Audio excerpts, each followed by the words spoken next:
Hey John, how deep is too deep? Huh? What do you mean? Well, we are about to go 20,000 leagues under the sea on the Ioniq 5's battery pack, so... In the quest for knowledge, there is never such thing as too deep. Well said. Okay, let's go.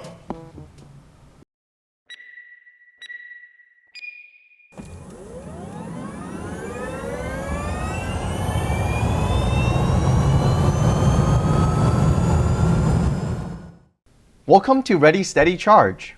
Today we're taking a deep dive into the Ioniq 5's battery pack to analyze its construction, thermal characteristics, and one potential problem a driver could face.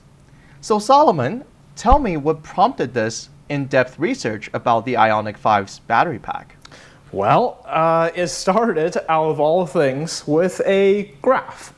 So during our Ioniq 5 test drive, we recorded the OBD data using the app on the phone called Car Scanner. And thankfully, this app also lets you plot all the data you recorded into a graph.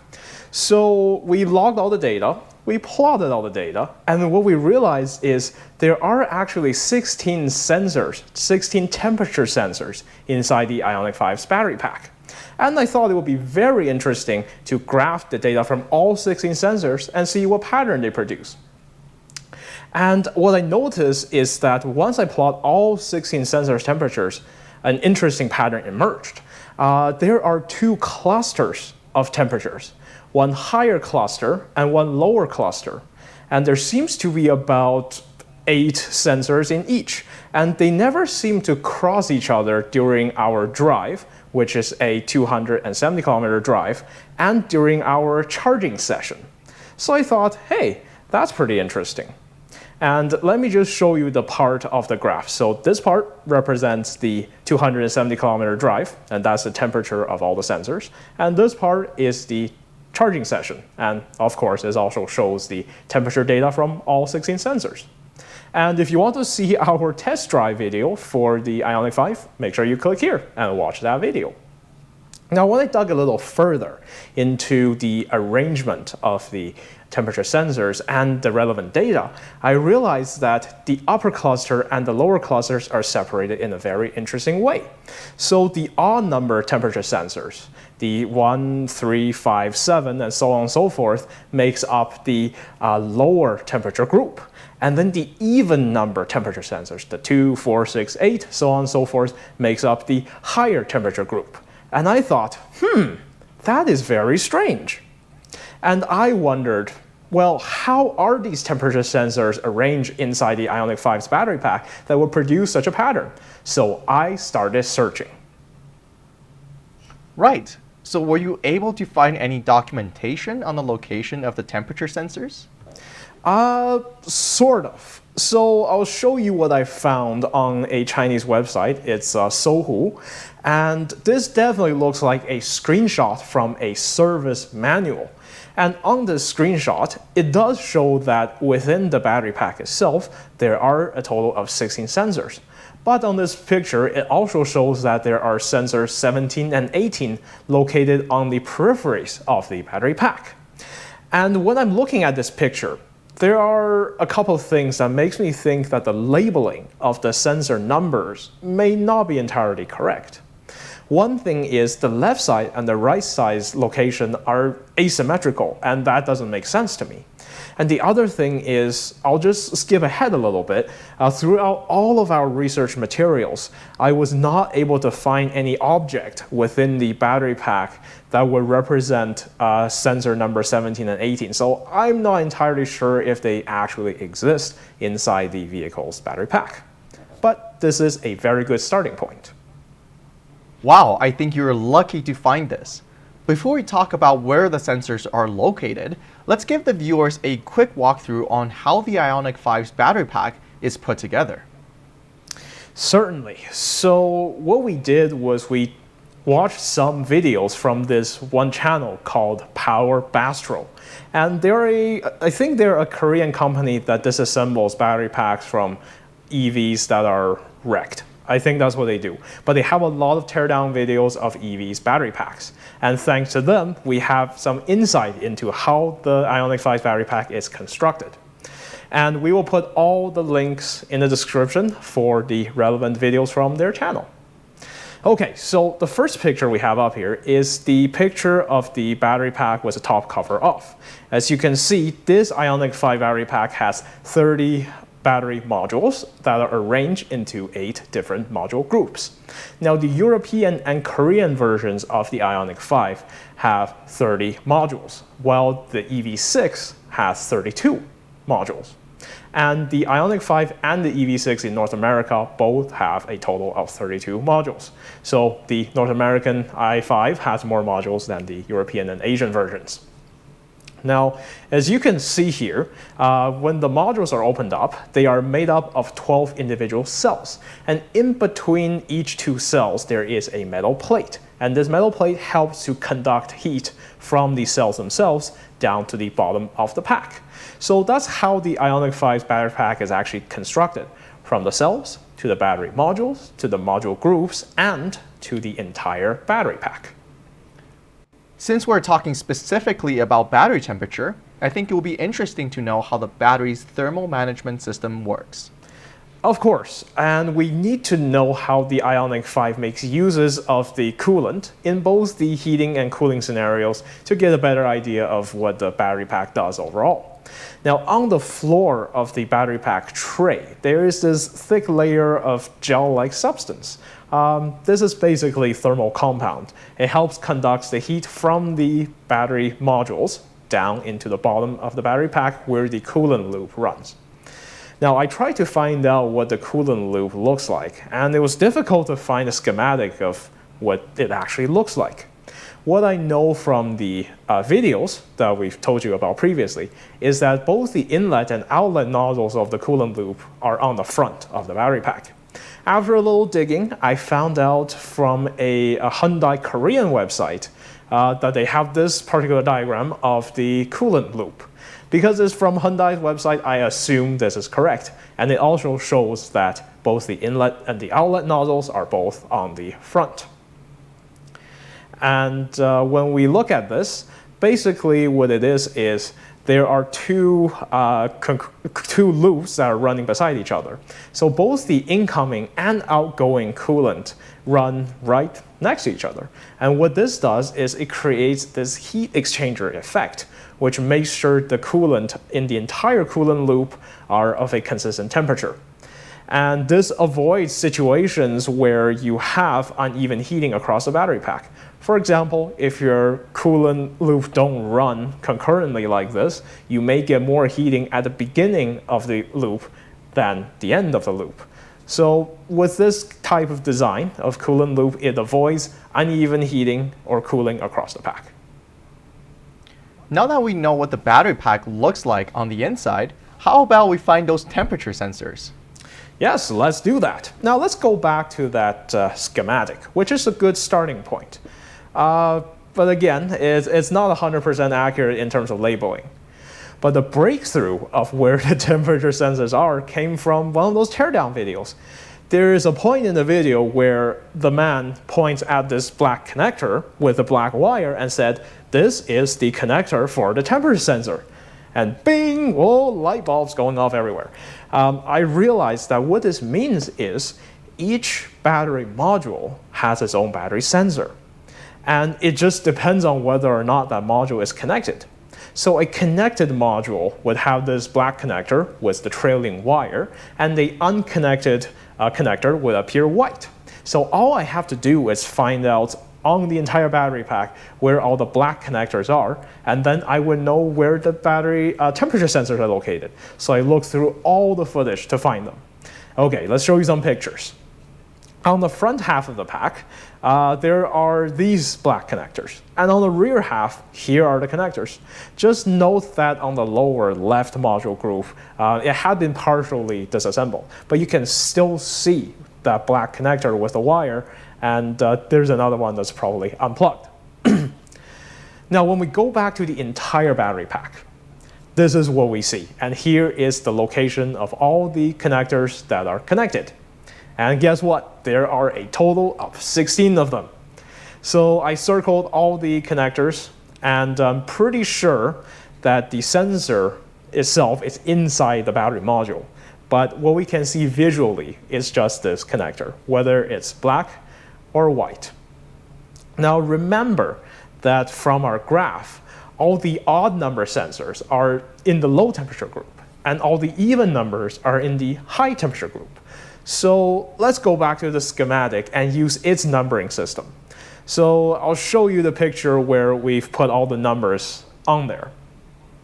And what we did was we put all the odd number sensors on the outside of the battery pack, where it is basically less insulated. And on the inner side, the battery modules, we put all the even numbers because they are better insulated. And of course, from our open source research, to the best of our knowledge, this is where the temperature sensors are actually located and how they're numbered inside the Ioniq 5's battery pack. The big question now is, does this sensor configuration match what we saw in the data during our driving and charging test? And the good news is, it does. Okay, so I have created a simplified diagram representing the battery pack to show you what is happening to the battery temperature during our driving and during our charging session. So we have in the center the better insulated inner modules. And on the sides, we have the less insulated outer modules. Underneath everything runs the coolant loop, which I have simplified as just a plate. Now on the graph, we are keeping track of all the temperature sensors. The inner module sensors are the cluster that is always of higher temperature. The outer module sensors are the cluster that's always of lower temperature. And of course, we have the coolant temperature curve to let you know when the battery heating is turned on and when it's turned off. Let's start driving. So as we are driving, all the sensors show a fairly cold temperature. And that's because, well, at the time, the ambient temperature was cold, it was winter time, and the vehicle was parked overnight. So I expected that all the sensors are going to be cold. And as we started driving, all the modules heat up passively due to passive heating from the discharge of the battery. Both the inner and outer modules will heat up at the same rate until they reach equilibrium. The key is, since the outer modules are less insulated, they hit an equilibrium at a lower temperature. And the inner modules are better insulated, so they hit an equilibrium temperature that is higher. And they both maintain their respective temperatures until we're ready to plug in. And here we go. As soon as we plugged in, the battery heater turns on, and the coolant is running with hot coolant. So now the heating of the battery is provided by both the battery's passive heating during charging and also provided by the hot coolant. And if we are right about the design of the coolant loop, then the warm coolant will provide a fairly even heating across the entire battery pack. And this is why, even though the inner modules are still hotter than the outer modules, the difference is becoming less and less, and the two temperature curves are converging. And this is an indication that the coolant loop is on, and it distributes the heat evenly. Then, all of a sudden, battery heater is turned off, and you can see this by the decline of the coolant temperature. So the battery is now only heated by the passive heating provided by the charging process. And this is where the difference in insulation really shows. As soon as the battery heating is turned off, the outer module starts to lose a lot more heat than the inner modules. And this makes sense because the outer modules are more exposed to the temperature changes outside, and they are less well insulated. So the temperature curve starts to diverge very widely, and this creates a large difference between the temperatures of the outer module versus the inner modules. So that is our complete analysis of the Ioniq 5's battery pack. And we base all of this on open source information, of course.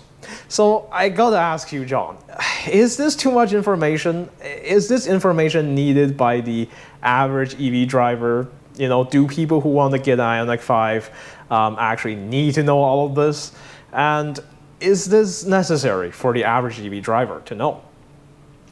I do agree that this is a lot of information, but I think it is still useful for anyone who has an Ioniq 5 or is considering one to know about. The design of the Ioniq 5's battery pack definitely has an impact on its real-world performance. And I foresee a potential problem where during DC fast charging sessions, the Ioniq 5's inner modules will heat up a lot more than the outer modules.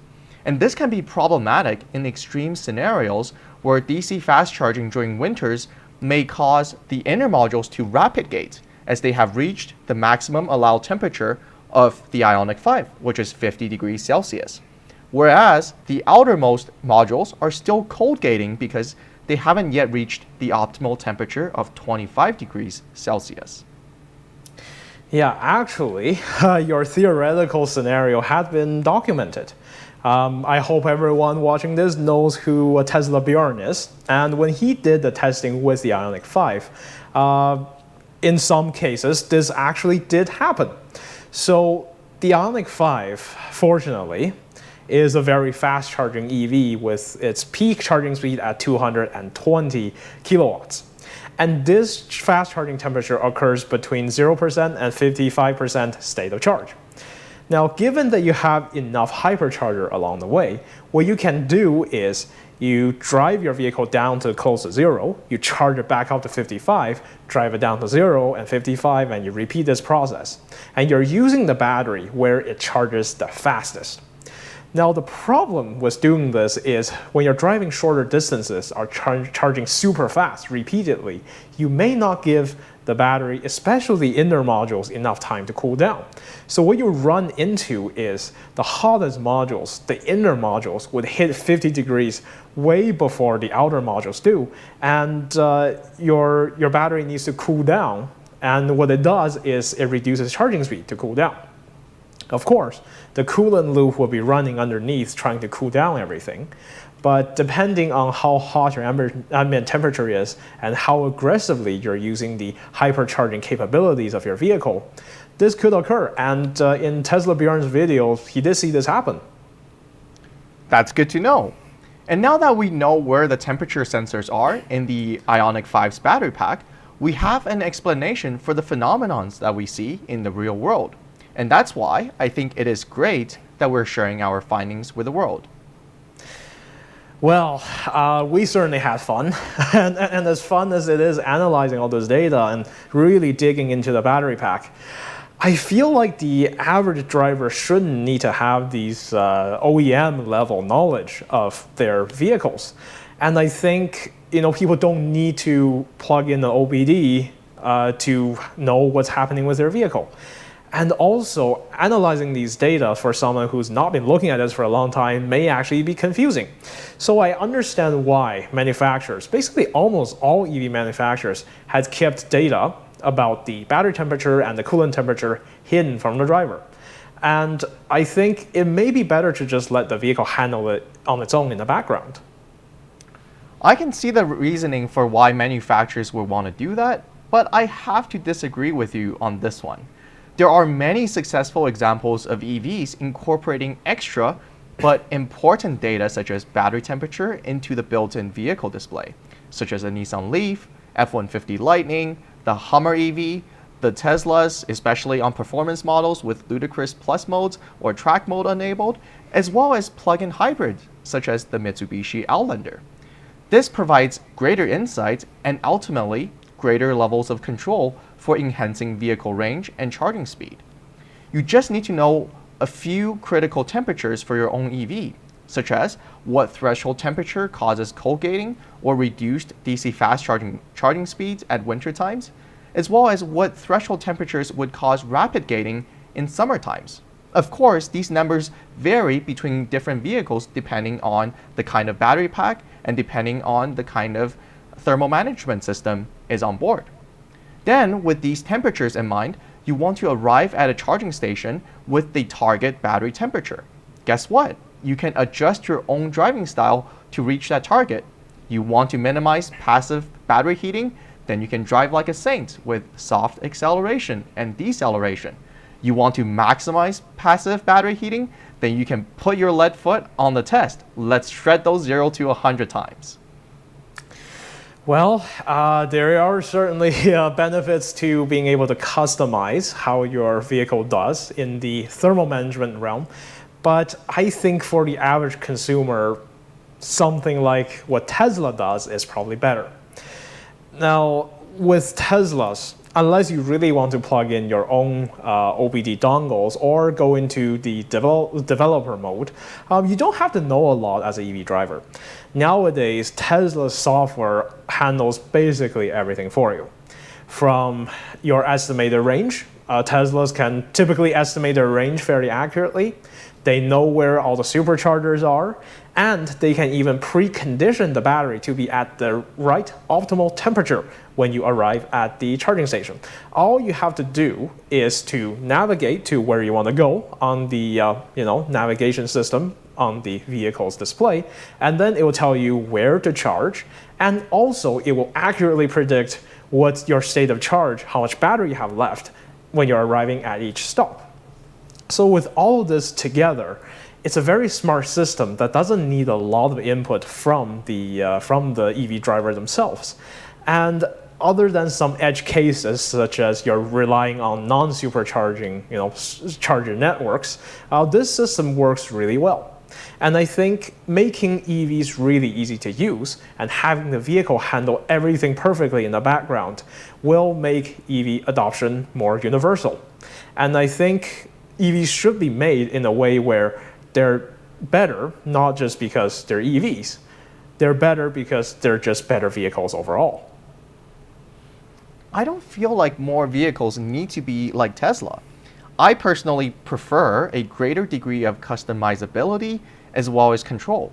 For example, vehicles like the BMW i4, iX, along with the Nissan Ariya, provides the driver with the ability to turn on an aggressive thermal management profile where the vehicle would actually be able to DC fast charge at a faster rate, at the cost of higher acoustic noise. I can see this being a very welcoming feature in areas where DC fast charging stations are located in residential areas and noise should be kept to a minimum. As long as you're okay with charging your vehicles at a slightly slower rate, then the fans wouldn't have to spin up as fast. Can the Teslas do that? Well, you do have a good point.